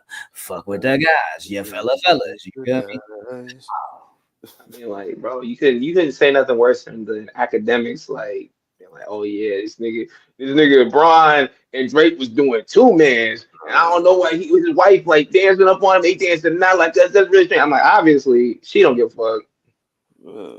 Probably watching Thunder in Paradise, nigga. That's serious. I got a record called Thunder in Paradise. I know. Was it on the same record that it was struck down? It was definitely on the Hulkamaniac that was pulled. It wasn't pulled, but there was a couple of things that were blocked, and then he blocked me, so that was very interesting. But it was, samples and shit like that, so whatever. Oh, yeah, you know what I'm saying? Yeah, niggas really cared about Thunder in Paradise. Yeah, of course. Of course they do. What y'all talked about? Y'all talked about Roman and then this whole, you feel me, getting off the dumbass shit, you feel me, and this Paul Heyman shit, and they got the match, of course, you feel me? Y'all talked about that? You feel me? We talked about the bronze. We talked about the. Let me ask y'all this. Did y'all put up the graphic? Did we put up the graphic? Yo, why are you asking us questions about pictures and whatnot? No, I'm sorry, but we didn't do that. I was going to do it, but I was like, you know what? I'm drunk. So I'm sorry. It was like right there. I was like, yo, I should do this. This is what broke Rockefeller up. No, it didn't, man. Listen, it didn't bring up Rockefeller, man. Look. Listen, Memphis Bleak, like, he's still there. Like, all right, last question, and then I'll bring us back on track. Does anybody here know what the fuck Pink Whitney is? Again, no. I seen it on the timeline. Is it no? It was the somebody said it was the COVID like pink lemonade vodka or some shit. Like that's what. New Amsterdam? Nah, man. It was like pink lemonade vodka. That's what they said it was. I don't know, but it brought me back to the UV days. Like grandma remember the UV blue days. Yeah, I remember a girl that used to always my first apartment that I got, me and my partner, we was roommates, and it was this girl that used to come over all the time, and you feel me, they would do their little thug thizzle, you feel me, and then I would do my little thug thizzle with any little bit in there that I had slide through or whatever. But the little bit in there that he had, she would always come through with the UV. It would be like UV blueberry or the lemonade or the strawberry kiwi or whatever the fuck. Strawberry kiwi. She came over and she was already drunk, and I didn't have no play that night. You feel me? And so he was knocking, you feel me, her down, you feel me, doing their thing, you feel me? And I'm not even tripping. I'm like, you feel me, like in the other room, you feel me, handling my business like regular life, you feel me, all the shit, you feel me? Came off the bench and scored 32. This nigga brings her out the door like this. Yo, walked her out, nigga. Like a lawnmower, nigga. Graham, switch spots with me. Like, all right. And I'm like, bruh, I'm cool, bro. Like, y'all was a. Yo, so did he turn her around like in a full 360 and then walk back to the room, or was he just like, well, might as well stay out here? Switch spots with me was crazy. Yeah. Switch. My nigga just trying to be neighborly. Bro, I got a similar story with Remy and fucking Four Locos. So yeah. Oh, Remy. Okay. The old Four Locos. That'll do it. Yeah, the old Four Locos, the real Four Locos. You feel me? The original Four Locos, like the original Coke. You know what I'm talking about? Y'all might not know about that. With actual coking, yeah. Type shit. You feel me? Type shit. I wonder, now that Hulk Hogan died, is Becky Lynch gonna stop doing the little, you feel me, the little nods with the red and yellow? No. He damn near gotta. I'm just asking questions here. I feel like I'm asking the right questions here. You know what I'm saying? The important questions here. Yeah, she damn near gotta. Like, it's gonna be looking wild on TV. They gonna be weird. Like, the real question is, I asked it in the chat earlier. Like, you think that they boo the tribute? Do you think like niggas out there and be like, hey, fuck you, like we still don't care? Because I've seen them boo wrestlers in death before. I think I said in the chat too. I remember like they brought up like Roddy Piper brought up Captain Lou Albano on an episode of Raw, and it was like, well, fuck that nigga. And it was he was like the late Captain Lou Albano, and niggas was booing and like upset. So like I don't know. Hold the fuck up, bro. Hey, bro. I Two mean, things real quick. Two things real quick. Jizzle, don't forget where you finna go. Two things real quick. One, even not everyone is a good human being. Hulk wasn't a wrestling icon. Whatever. Shout out to my nigga King. Hey, Brett, just got home. Did I miss the Hogan pack? The Hogan pack was at the top of the show. You feel me? At the top at the tippity. You feel me? But it's Don Julio. It's whatever the fuck. You feel me? Jizzle is drinking. There's Thunder in Paradise. Okay, you feel me? So he's calling it Thunder in Paradise. My bad, I forgot. You know what I'm talking about? My bad, I forgot. I apologize. You feel me? Hey, fuck that. I'm doing too much apologies. Anyways, you know what I'm saying? It is what it is. I'll take a shot for you, my nigga, because you my nigga. But you missed the Hogan pack. I think it was light. I think it was, you feel me, somewhat. You know, I feel like there was something to where it was, you know, respectful. I feel like it went somewhere, and then I feel like we kind of brought it back a little bit. But there's some, anyways. That nigga Hey, did. bro. But what Ben was saying about the 10 bell salute, well, there was like boom. Everybody was like, what? Boom. What? Well, they did the what chance after that. Yeah. Oh, I'm not saying like is they gonna like are they gonna boo when they do the 10 bell salute? yeah, because they're gonna do a 10 bell salute. Like, listen, man, this is still we still built the shit off his back, kind of like weight almost. Even though he made us do it some of the times against our will, but if they did the what after every bell, the 10 bell at the 10 bell salute, like I'm not saying to do that. I'm just saying if I was there. So I'm not. What is the shit that Chris Rock said? I'm not saying he should have done it, but I understand. I'm just saying. I mean, sometimes, like when the opportunity is there, Yeah, you gotta take it. If know what I mean? Fits. If bro, they gotta do it. Fits. There was a note that we had in the in the show notes about the Wyatt Six defending the tag titles against Rey Fenix and Andrade on SmackDown tomorrow night. Andrade and Rey Fenix won what was it, like a fatal 4-way tag match to get the opportunity to fight these niggas. What Tyler say, blood? I don't trust white people with dreadlocks. You feel me? So I'm rocking with Andrade and Rey Fenix, even though they're gonna lose, and even though it don't make sense for them to be a tag team because Rey Fenix has a whole fucking brother that he should be teaming. But I mean, whatever. I mean, shout out to Double A 100, man. Like, getting back into a Double A 100 mode. They're having great matches. They are having Yeah. great matches, but I just feel like I don't know, man. Sometimes I feel like we're wasting time doing shit when we could be doing other shit that could be, you feel me? And I'm saying More profitable. I'm not involved. You feel me? I'm not in the writer's room. You feel me? That you're gonna see next week on WWE Unreal. That's not me. You feel me? That's not my life. I don't live life like that. You feel me? We believe in kayfabe over here, all right, guys? We believe in kayfabe. We believe in kayfabe. Of course Just not. we believe in kayfabe. I've never believed in kayfabe. I was gonna say, you feel me? If we believe in kayfabe, if we could have a kayfabe conversation. Oh well, yeah, I definitely would like to have that conversation actually right now. Okay, so let's have a kayfabe conversation. You feel me?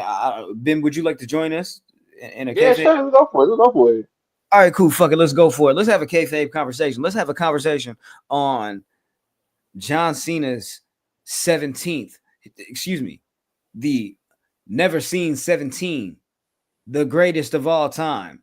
John Cena, his record-breaking, history-making 17th world title reign.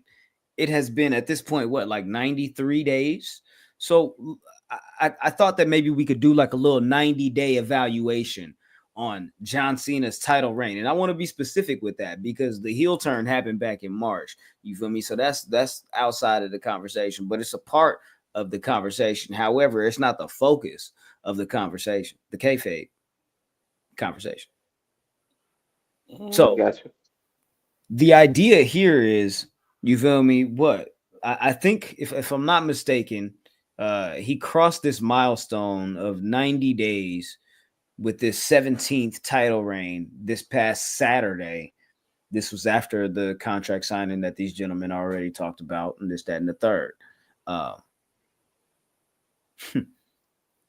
think it was like, I don't know, man. Like for me, like this has been a very interesting process. It's been like I don't know. It's been an interesting test of like how, not necessarily a test, but like an interesting look at how things go when things go awry, and when you're left to pick up the pieces and kind of do what you can to make things work. Dwayne.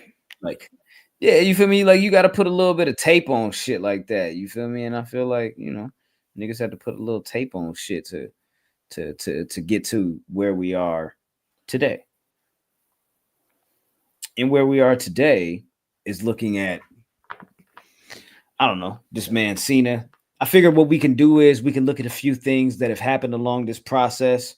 And then when we take into consideration things like in-ring performance, the impact of fans, critical response, like you and I, you feel me? And like, I don't know, booking, character development, anything that we've noticed along the way. This man has made WWE history in a sense. Jizzle, you were going to say? I mean, yo, it's kind of like when something like is gonna happen, it's gonna happen, but it happens in a way that you didn't think it was gonna happen, so it's like a little more palatable.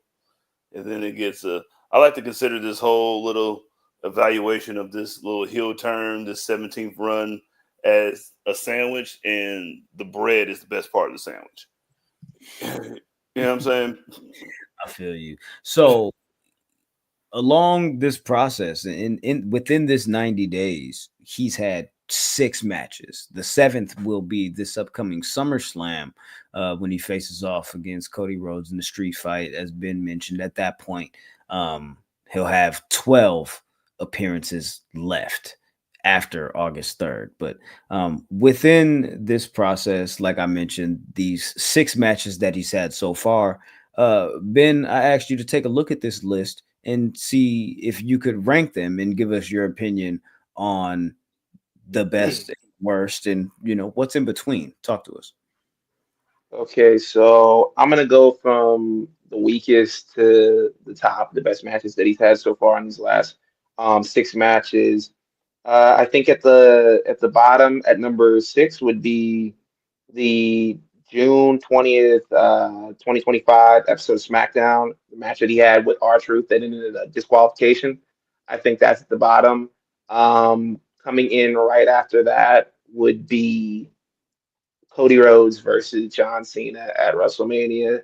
The match just didn't feel like it flowed together. I don't know, maybe was like the finish, but I think a lot of the stuff in between in that match was just like, it just didn't feel like they were flowing together. It felt like there was like a disconnect. Um, but the next match after that would be, I would say, R-Truth versus John Cena from Saturday Night's Main Event. The match was cool. It didn't really give anything other than like, okay, like we're getting this match between John Cena and R-Truth, and like he's always wanted to face him. And he came out with the music and the shirt and everything like that. It was a cool little moment, but I don't think it didn't do anything for John Cena's title run. And I know everything after that with R-Truth was basically like accidental. So it wasn't in the grand scheme of things. I don't care how many times Triple H says it or not, or like winks to the camera or whatever. Like, nigga, this shit was not in the plans, bro. You were gonna get rid of that nigga. You reevaluate his contract. You're like, hey, this don't make sense. Get him out of here. Like the fans force your hand. Whatever. You like, nigga, you don't got a lot of me. Next match, John Cena and Logan Paul versus Cody Rhodes and Jey Uso. I mean, the match was a little bit better. I feel like there was a lot of like leaning on everybody else in the match, and John Cena got to kind of like chill for a little bit. Like he wasn't like, you know what I mean? It wasn't like heavy on him. He wasn't reliant like to keep the match afloat. But yet, it's still like him like taking the pin and everything like that to progress the story of him and Cody Rhodes. I felt like they did a little bit more what they wanted to do and what they needed to do in that match. Next match would be not Cody Rhodes, I'm sorry, CM Punk versus John Cena at Night of Champions. Okay. Mm-hmm. That match was like, I feel like that match was really cool with like the callback spots, and I felt like they were really just like clicking, and it just felt like they fell back into place.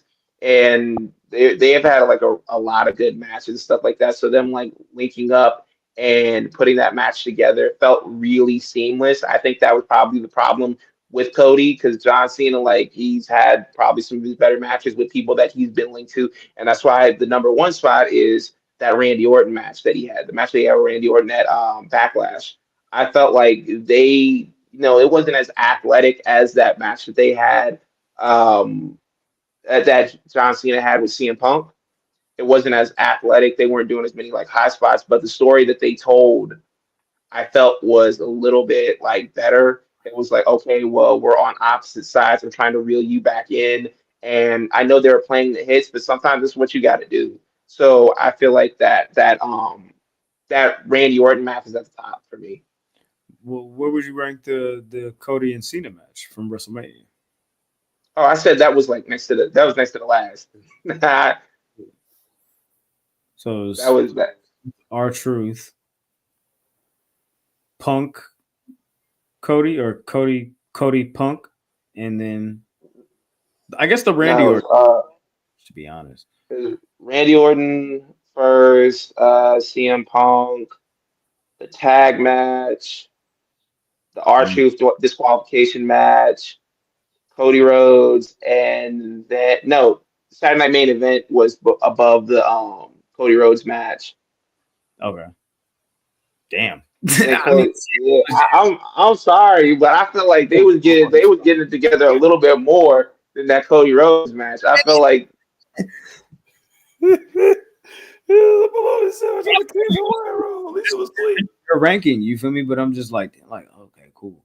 But like, I'm just looking at it like he doesn't really have a lot to offer as far as like in-ring performance is concerned at this point in his career. Like it's damn near over for Bro. You feel me?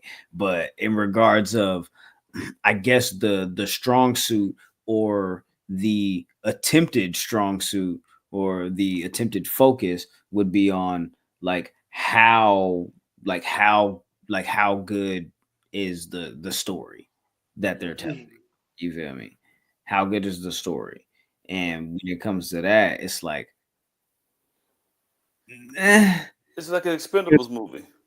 Yeah, let me shift the list a little bit, because I'll put the two R-Truth matches at the bottom and the Cody Rhodes match above that one, because I thought about it and I was like, what we were talking, and like what you said, he doesn't have much to offer. I think that first match hit like it was a one-on-one match, because that was the other matches that he had like at the Royal Rumble and at Elimination Chamber. Those were multi-man matches, so a lot of the shine wasn't like solely on him and whoever his opponent was.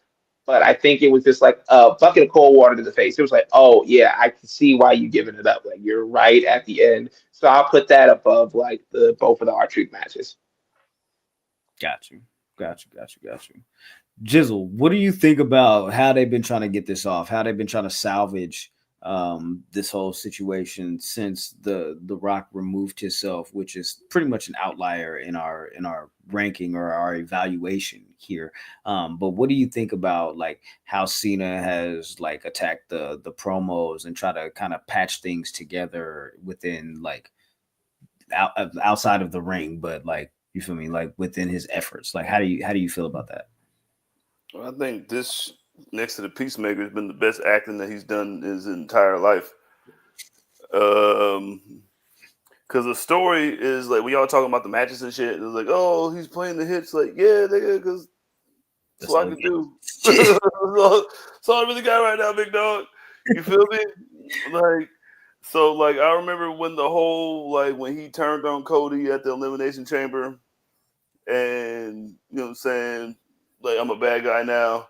And all of a sudden now fucking Jack Boys 2 and Dwayne's not here no more. So now he has to fucking, because, like, I was watching the whole shit, like, he was, like, you can tell that a lot of the shit that he was saying in this little so-called heel run is shit that he's been wanting to say his whole, because, like we said about Charlotte, like, listen, man, these motherfuckers is people, and, like, I'm trying to do this, and then, like, you niggas is still fucking booing me and shit. So, like, in the beginning, like, it felt like he was getting his shit off. Like, the story was like, yo, man, fuck y'all. Yeah, I'm doing this. This is how many dates I got left. So get the counting down, and, yo, whatever. And, like what Ben said, the fucking R-Truth shit was like, yo, when it comes to the matches and shit, like, it was like, but, like, when that R-Truth shit happened, like, that shit was just getting kind of stale because nigga wasn't really believing what he was saying because he didn't have conviction in his eyes. You know what I'm saying? But he was like, oh, I mean, yeah, you guys, I raised your kids. Ha ha. Like, that's why I haven't had kids, Randy. Like, little shit like that was cool. I think I can agree with you there. Like, at the beginning, like, a lot of this shit, like, while they were scrambling and trying to figure it out, or at least that's what it seemed. Like, a lot of that shit was, like, really weak, and, like, Randy telling them, like, you need to have kids and that'll, like, help you out a lot better with understanding like where you are at your place in life right now. But then when it came to the whole situation of like, I feel like that middle pocket of it with Cena and R-Truth and that inclusion and how that kind of snowballed into a whole situation that wasn't necessarily planned. I feel like that part of it, and then of course, like, parts of the CM Punk thing, just because I feel like they have better chemistry than a lot of people, was the best part of this. The beginning with the Randy, whatever, that's like the last match that you're gonna have. They had 112 times, like the Alabama Auburn rivalry, right? But this shit's been the most consistent thing in WWE wrestling. Mm-hmm. Like this John Cena shit, like, even is like convoluted and fucking conjoined and just like all over the place. Like his R-Truth that we begged to have come back, unlike this one nigga that's dead, and like just. Like, it's just all this shit just thrown into there. But it's been the most consistent thing on, because, like, yo, Gunther's find this dude, and now he's find this dude. Like, here's Jey Uso. Like, oh my God, road race is going on. Like, the only thing consistent since WrestleMania, even though he has a certain amount of days left that he's been counting down, has been fucking John Cena. You feel me? Like, he's been there all the time. Like, even though I don't want to be there, like, this is why, like, when he tried to pull that shit with Cody and shit, like, Cody was like, yo, get the fuck out of here, nigga. But this has been the fucking most consistent thing on the show, both shows. It has three shows. The most consistent amount of focus, I guess, because it's John Cena. You know, even despite the booking jumbles and the booking mishaps with The Rock at the beginning of it, I think like I said, like that middle point where it was like the R-Truth, you feel me, like the what's it called, like a beautiful accident, in a sense. Like, I feel like he was really trying to bring it all together there. Like, he cut a promo where he was like, I'm a genius, I'm smarter than everybody, you feel me. He was like, I knew when I announced my retirement that I was going to enter the Rumble, and I knew that if I didn't win the Rumble, I could enter the Elimination Chamber and I could use my pull and, you know what I'm saying, my legacy and all of this to get into that without having to qualify. And then I knew that Cody was too focused on The Rock, and I was like, you know, like, he was trying to pull it all together. And I feel like with what you guys mentioned earlier with the contract signing that brings us to the street fight at SummerSlam, I feel like that brought it right back to like extremely hokey You know what I'm saying? Extremely goofy, extremely carny. You feel me? And in a sense, like I feel like it's been kind of slowly rolling back to this point from pretty much the point where CM Punk did the rap. Hey man.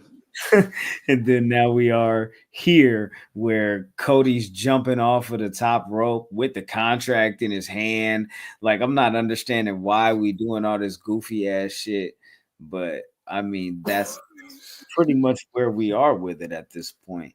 And as mentioned already, of course, Cena has 14 dates, 12 dates after SummerSlam, this defense against Cody, where he was, of course, forced to sign the contract, which I don't even know how the fuck that's legal. But I mean, he's done it. He's done it before. Cena made somebody sign a contract. But everything that Cena's making all these people to fight him go through is the exact same shit that he had to go through after he lost the belt.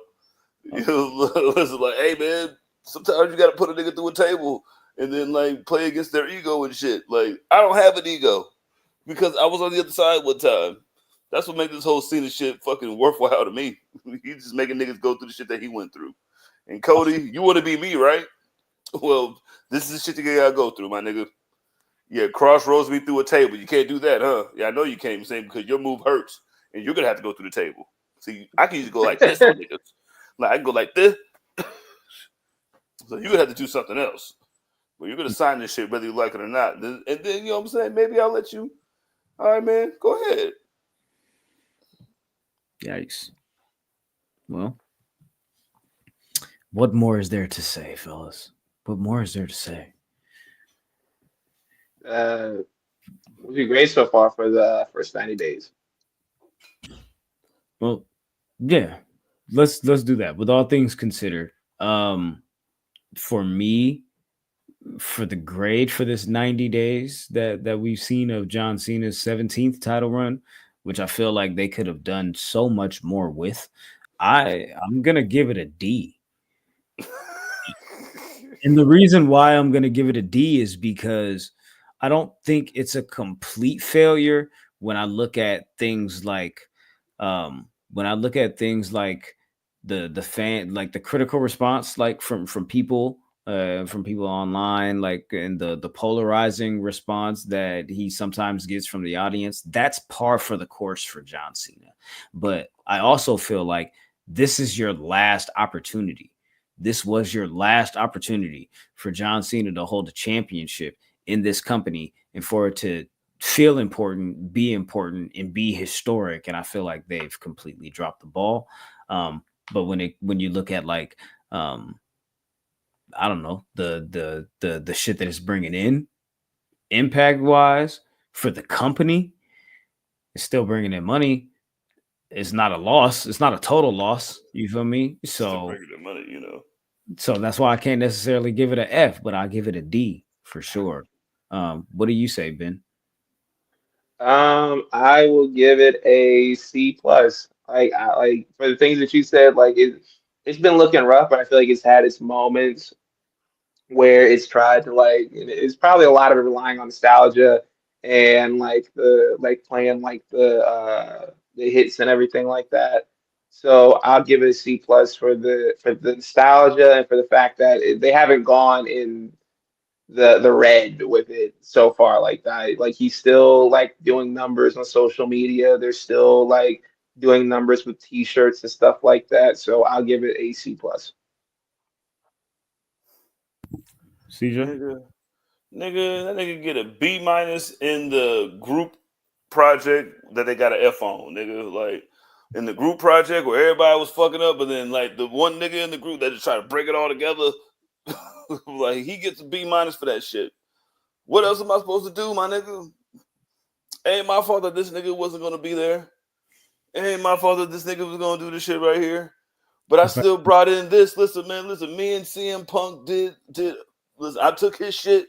He took my shit that y'all love so much, and y'all loved it for like 3.5 minutes, and nobody really cared anymore. But that 3.5 minutes, remember that 3.5 minutes? It was real good. Like, whoo! You know what I'm saying? Like Like, I don't know what else you would want from him. You want him to fight the same nigga all the way till he loses for all his dates? Like, I think he's just like, I don't know, man. I'll give it a B-, man. He's doing the best he can. B for best he can minus The Rock. That's hella funny. B for the best he can minus The Rock. Andy gives it a D. Scott says he gives it a C+. Christian gives it a C-. A 2-pack of ass. That is funny. I can't necessarily give it more than that. But I'm fucking with it though. You feel me? I hope they turn it around in the end, or at least I hope they close out. If he is to lose to Cody, I hope this street fight is a way better match than what they had at WrestleMania, like tenfold, because that shit was trash. Especially losing by a belt shot. Man, you can't lose by a belt shot on WrestleMania too, nigga. Oh God, Ray gives it a C+. Shout out to Ray. Let's see. There was a question in here earlier that I felt offended by. Turtle. Shout out to Turtle. I don't know if Turtle's still here. Turtle said, Graham, would you be Marty or Sean in that tag team? And excuse me. What? What? Ain't no Marty's in this group, dog. I think that might have been one of the taglines of the show in the beginning. Like, ain't no Marty's in this group. That's crazy. Sweet chin music, and I won't pass the ox.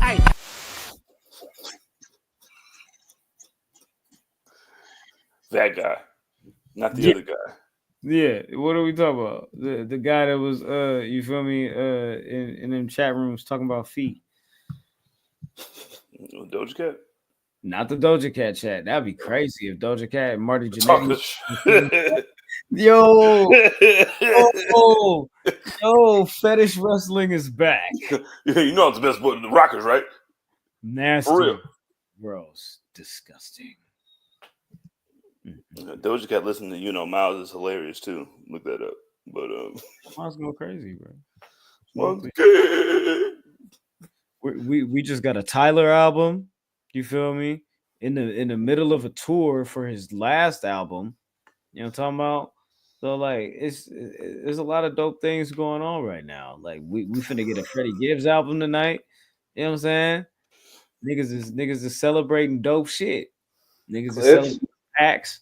The Clips album is crazy. You feel me? Real hip hop. You feel me? Real hip hop. Niggas waking up dead. I don't know if that's red and yellow look like PP. Red and yellow look like PP. Bitches fly from DC on my island to Waikiki. Sins of the father, so I call you little Michis. It's easy. I fit you in Meaty. That is fucking hilarious, man. What's up, Ben? What's up, Ben? What's up? You shaking your head? What you got? Close us out, brother. All right, I don't got nothing, bro. I don't got nothing. y'all said everything that need to be said. I don't got nothing. Well, with that said, you feel me? I still got that Don Julio. So I'm gonna take a shot to y'all. We appreciate y'all for rocking with us this long. You feel me? If you haven't hit the like button, hit the like button. If you haven't subscribed, hit the subscribe. I'm gonna tell you right now, if you made it this far, we appreciate y'all. You feel me? I'm not gonna be here next week. I know I mentioned that before, but as a friendly reminder or unfriendly reminder or a frenemies reminder, however y'all want to put it, I'm not gonna be here next week. I'm finna be in the air on that motherfucking plane, on that motherfucking bird. You know the birds don't sing. You feel me? They just bring niggas to where they need to be. But I'm finna go to Houston. I'm finna go take my daughter to do some shit, run around the city. I'm trying to get a Trill Burger. You know what I'm talking about? Trying to get a Trill Burger. I'm trying to do all of that shit. You feel me? I'm trying to handle my motherfucking business. I'm trying to see some family. We finna have some barbecues and shit. My brother's birthday is on August the 2nd, which is the first day of SummerSlam. So if we do post shows and shit like that, I won't be on that one. But August the 3rd, you feel me? That's a Sunday. That's the Lord's Day. You feel me? Oh my God, Graham will be present if there is something to be present for. I'm gonna take another shot to y'all, like I said before. But thank y'all. It's all good. Love. Oh, if y'all want to follow me, y'all can follow me at Oh My God Graham. But more importantly, follow the gang at Public Enemies HQ. everywhere like air. You feel me? Beat me there. Don't meet me there. Then Yo, you can follow me on Twitter, Instagram, TikTok at _SonOfMars_. And shout out to Gresh, man. I miss Gresh this week. Yesterday, yo, my boy had. Yeah, I couldn't be here, man. The one episode that had to be gone. We had to go do some stuff. Yeah, you ain't here. Follow at It's Gresh on It's the Gresh Gresh Unleashed podcast file saying Cujo. You know what I'm saying? Big Cujo, you know what I'm saying? Graphic Cujo, work. whatever it is, and hit him and then he'll tell you where to follow him at. Work.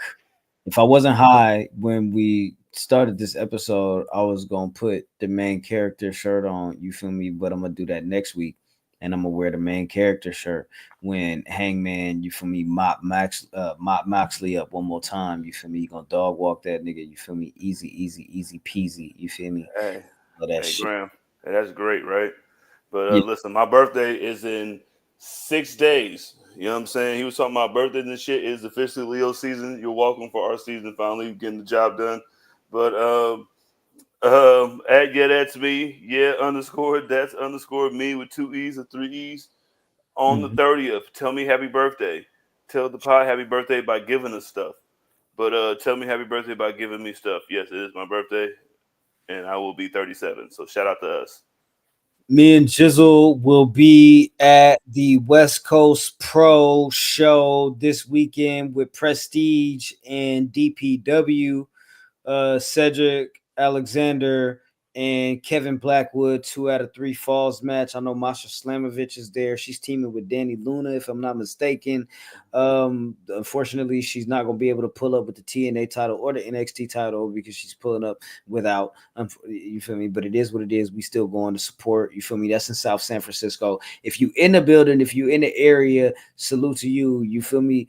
Say what's up. You feel me? I'm finna have some weed on me. So tell me happy birthday. Should tell Jizzle happy birthday. Speaking of happy birthday, salute to Terry. You feel me? Salute to Terry. I don't know if Terry's in the chat today. I know I think yesterday was Terry's birthday, but it's Terry's birthday week.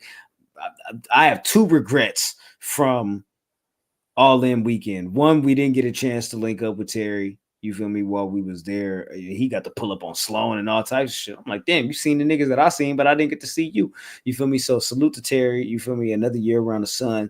And then also the other regret that I had was I was doing too much and trying to be in the mix and trying to be around people and get drunk and smoke weed in front of people and say, ha, you ain't got none. And I told Gresh to bring his gear bag and we didn't do no motherfucking work. So I apologize for that because I should have been way more on the ball because we could have done more than we did. But next week, SummerSlam predictions. Fuck with the gang. Fuck with your fellas. I think Cujo is fucking with it next week, but you feel me? Cujo Wrestling. You feel me? Cujo, what is it? Cujo Graphics on Twitter. You feel me? Cujo GFX. All the shit. Salute to Tasha. You feel me? I'm gonna stop rambling. I'm gonna go get something to eat. You feel me? And take another shot and fuck around. But yeah, that's all I gotta say. You feel me? Yeah. While I'm at it. It's the Bird Lady agenda.